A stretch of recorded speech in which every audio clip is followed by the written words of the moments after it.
It was the perfect house. A beautiful Victorian mansion with a sprawling garden, located on a quiet street in the small town of Millwood. But there was something strange about it. Something that made the hairs on the back of your neck stand up.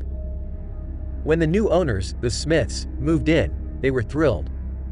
They had always dreamed of owning a house like this, and they couldn't believe their luck when they found it. But from the moment they stepped inside, things began to go wrong. The first thing they noticed was the smell.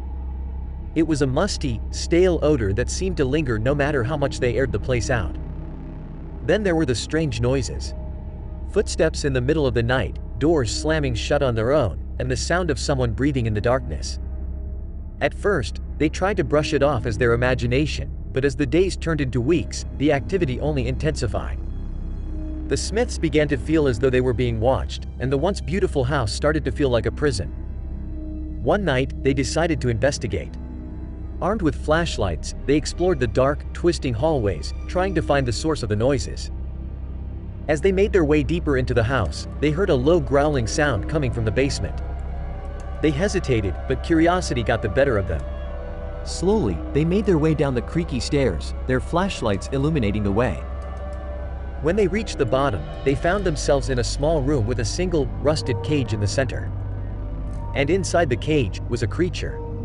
It was unlike anything they had ever seen before, a grotesque, misshapen thing with glowing red eyes and sharp teeth. It growled at them, and they could feel the heat of its breath on their faces. They turned and ran, screaming all the way back up the stairs. But the creature was not content to let them go. It pursued them, its growls echoing through the house as they raced towards the front door.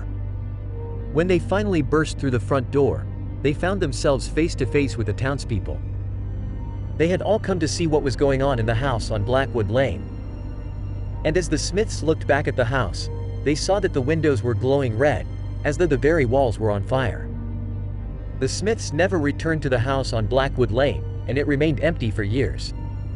But to this day, the townspeople swear they can still hear strange noises coming from the abandoned mansion, and some claim to have seen the glowing eyes of the creature in the darkness.